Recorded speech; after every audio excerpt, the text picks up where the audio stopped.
I'm Scott Gay. I teach in the Arts and Humanities department, and I teach mostly digital photography or whatever else they ask me sometimes from time to time. I also teach the digital photography class at the Linn County Regional Center with high school students that are getting dual credit too.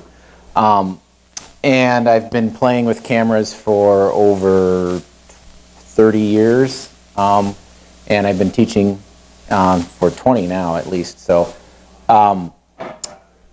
and it took me a long time to jump on board with the digital photography thing. It took me a lot shorter to jump on with the iPhones and the iPads for photography. But two of my favorite apps, and the first one I'm going to start going on with is the ProCam, and I might call it Camera Pro because I just do, but it's really ProCam. And I'm just curious, how many people brought a tablet and who brought a phone, and do you have ProCam on it? Or, okay.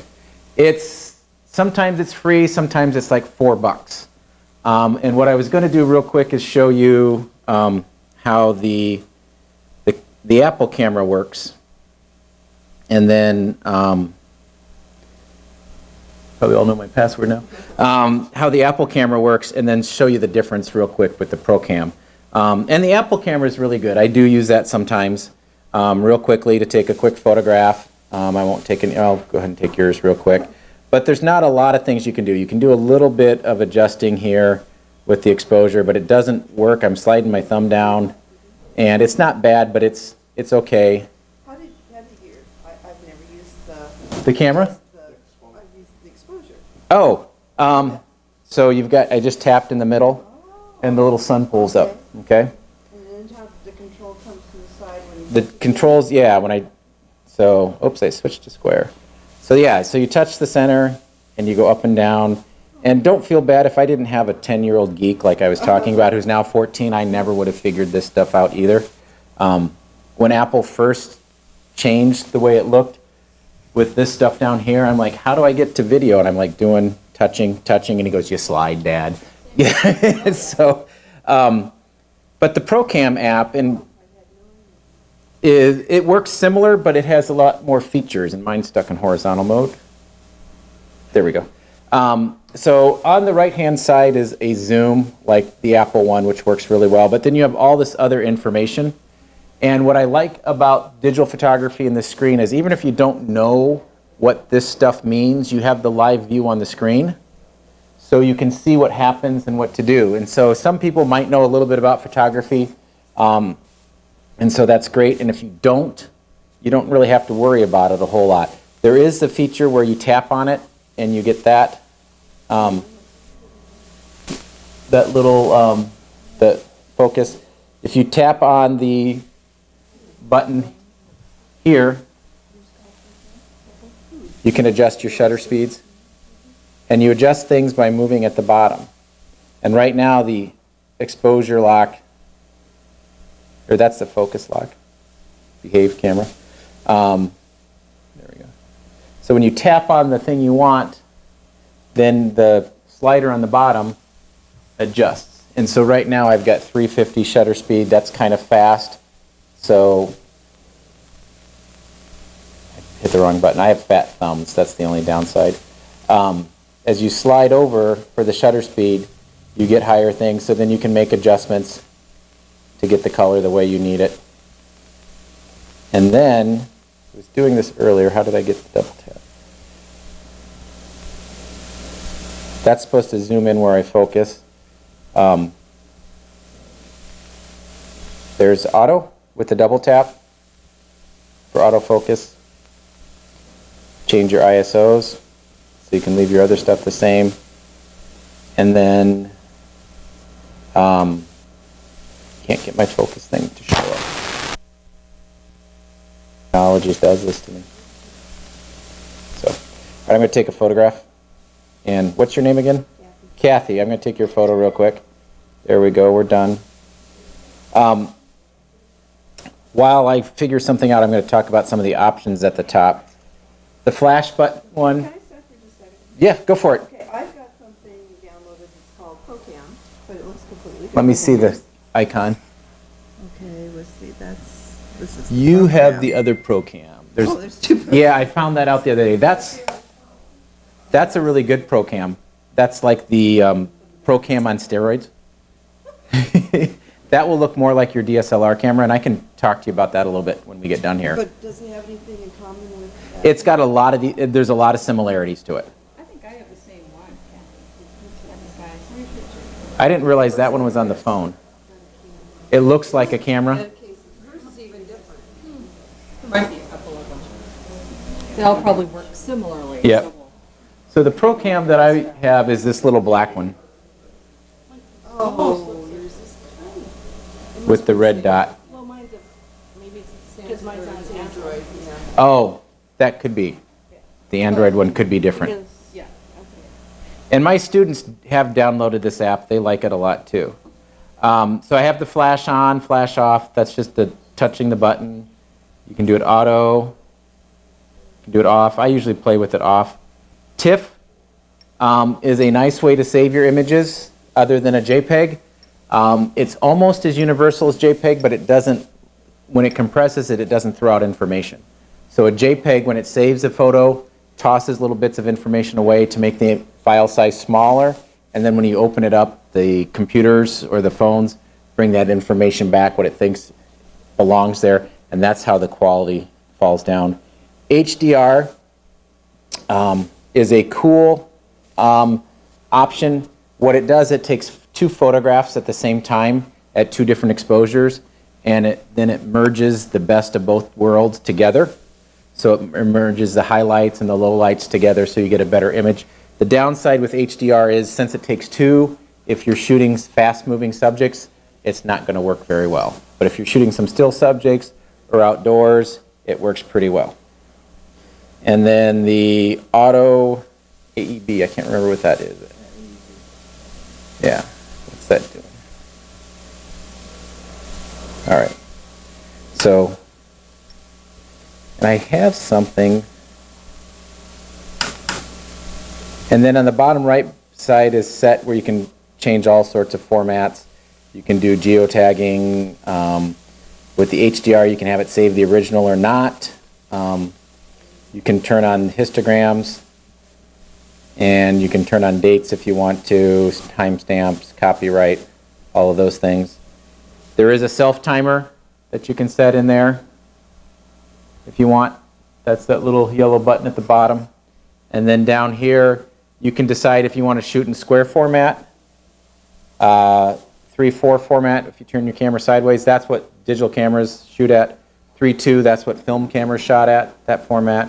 And 16:9, that's the movie format.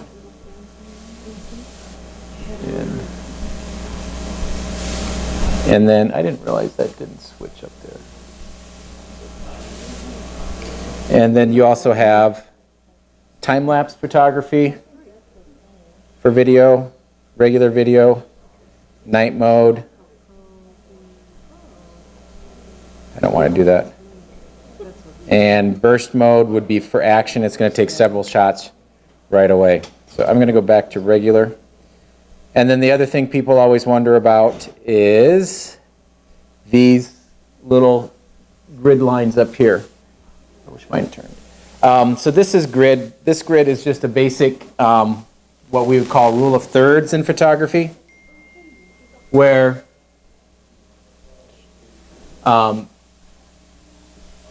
the rule of thirds idea is when you take a picture, you want to keep your subject out in the middle. And so you move your subject to one of these 4 corners. And that's where you should put your subject and not in the middle. My wife knows I'm teaching a class on this. She shouldn't be texting me right now. Anyway. And then there's also, there's this set of grid lines that some people like to use, especially if you're taking pictures of buildings and things to line stuff up. There is the golden rule setting where you put all the main stuff right here and it swirls around to the side, and I am not very familiar with this one. So I had not seen that one before. Looks kind of like flying an airplane. That might have more to do with video, but I'm not sure. So that's the ProCam. Real quickly, those things. You can also switch it around for selfies, which I rarely do.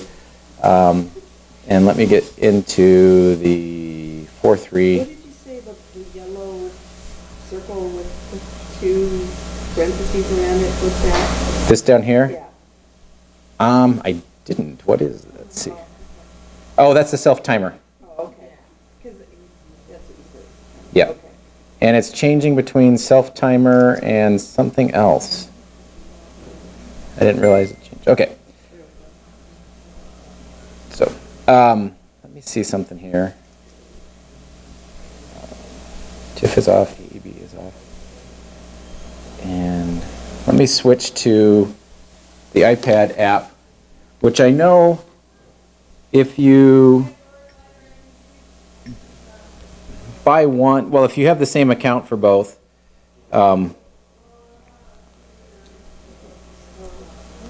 you can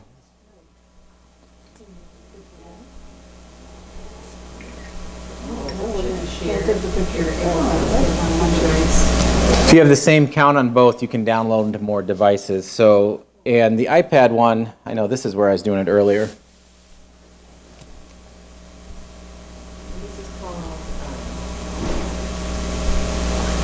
Yep. Forgot to hit mirror. There we go. Double click. This is what I was trying to show earlier. And this is what I like with the iPad device and was not doing with my phone, is you've got these two settings with the tablets. One is for exposure and one is for focus. So I can move this up here and I can lock my focus. And then I can also adjust the exposure plus minus real quickly that way.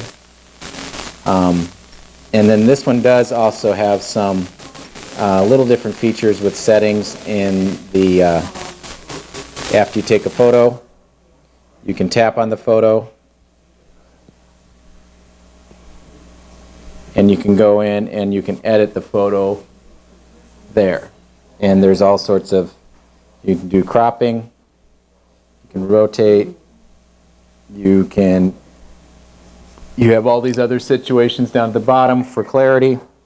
One thing that I do like to talk about real quick, I'll find the right, sharpness is the triangle. Sharpness is something that, especially when we teach digital photography, we use Lightroom. You ever look at your digital photos and, especially when you get them bigger, they aren't quite as crisp as you'd hope they would be? Sharpness is, you have to sharpen them a little bit. And you can sharpen it too much and it gets a little pixelated. It's not as easy to tell on here, but especially in the background.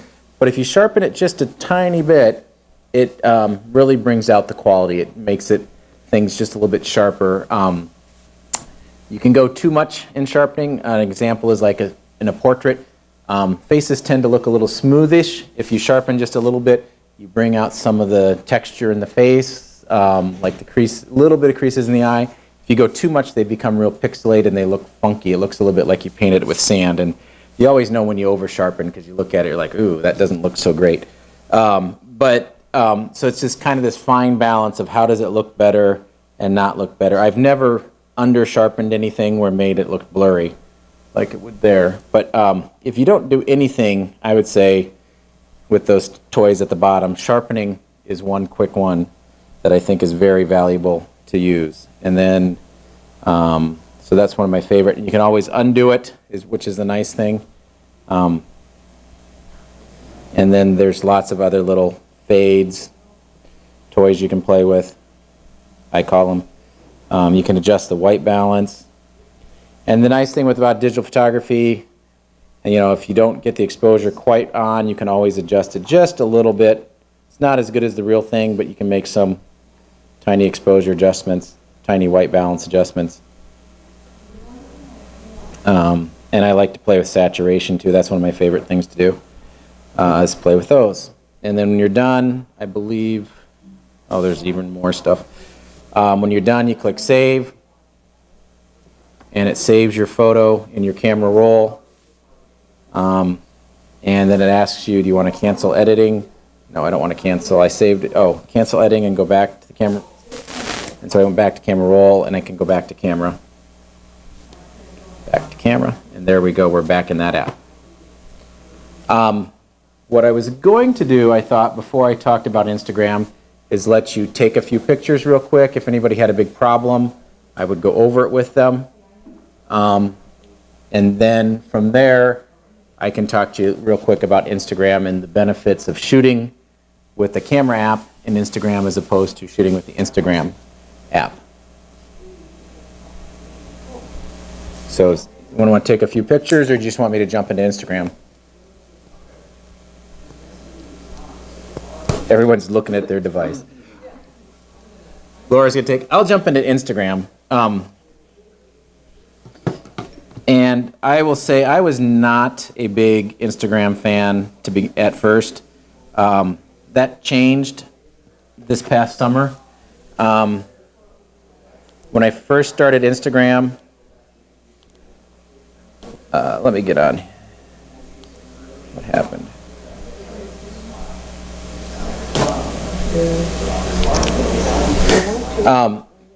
We first started using Instagram because my kids were using it and I wanted to know what was going on with them. And they had certain rules. I can't post anything to theirs. I can't look at their stuff. But what I did find out, Hey, Laura? Is it not going on now? Well, it's my phone. Will you use my phone? I'm actually. Well, do you know what? I should just be able to swipe up, right? Yeah.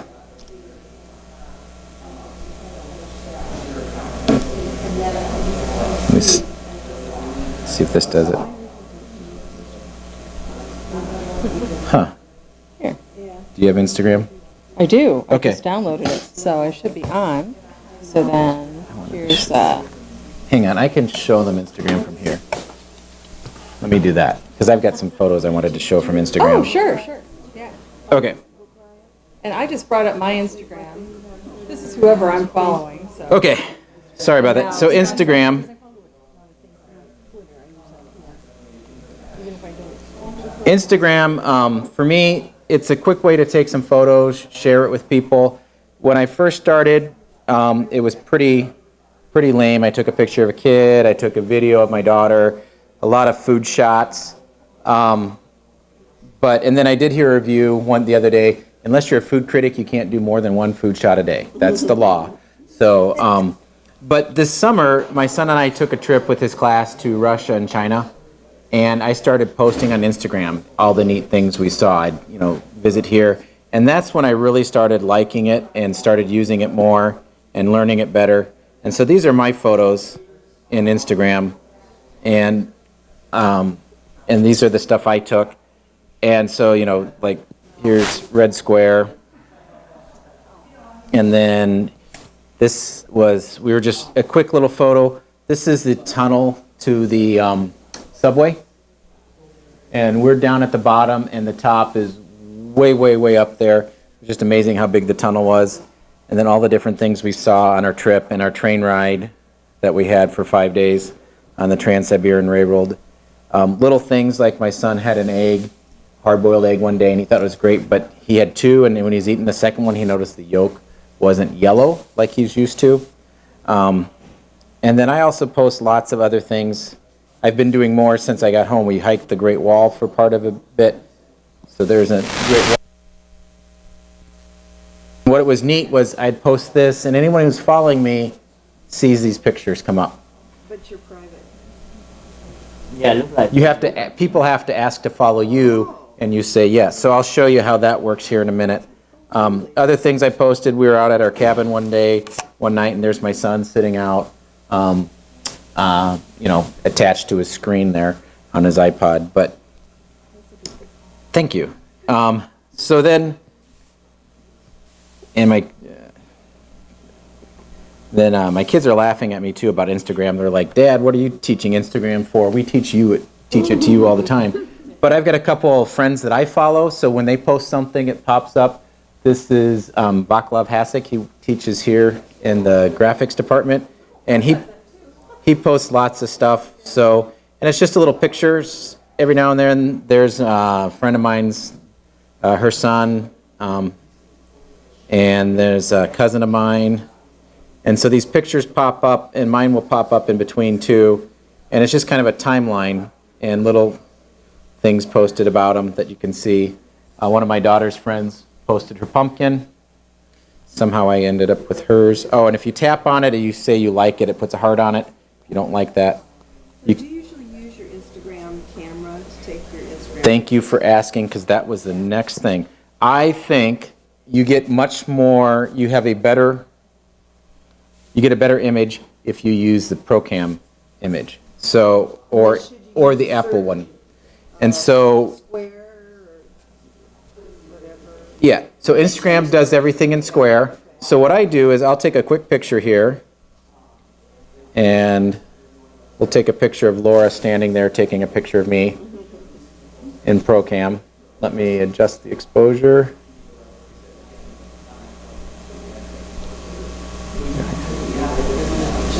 Just learn about the exposure thing. Just, yeah. And then I'm going to click OK. And then that's saved in camera roll. I'm going to go back to Instagram. And I'm going to click library. And there's the picture. And I'm going to click next. And so then Instagram, and I don't use it on the iPad as much, so this is a little new to me, but there's the setting with the wrench. You can go in and you can make adjustments. And Instagram always does it in square, so you can move the picture around to get things that you want. Put Laura to the side. You can zoom in a little bit more. If you want to change the tilt and shift, and you just click the check mark when it's done. Contrast, I like a little more contrast. Structure, can't remember what structure does. Oh, it changes the colors a little bit. The whites in the background can pop really out. Saturation. And I'm going to go make some. So all that's in Instagram? This is all in Instagram, and then sharpen. This is where I do the sharpening. I sharpen too much, the wall in the background starts looking kind of pocky. So I'm going to take it down a little bit, and things just look a little better. And then when you're done, you click next. And teaching, land, and is it land and or land in with the and? Okay. Land and. Okay. Land and learn, click OK. I could tag people if I want to. Location, Kirkwood. Does Eagle Tech have their own, or is it just Kirkwood? I guess it's just Kirkwood. I don't know why we don't have this on here. Well, I could click Kirkwood, or I could type in. Let me. Yeah. It's a capital T and it's all one word, I wonder. Okay. Don't want to make the powers that be upset. Oh,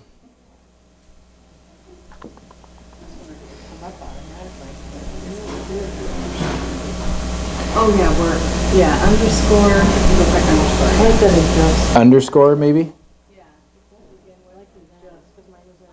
Oh, no, it's not underscore there. It's actually underscore at the beginning of it and underscore at the end.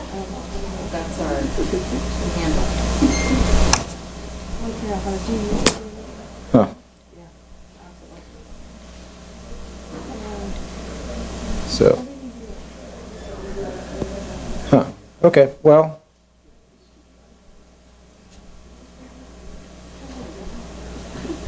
We'll just do Kirkwood.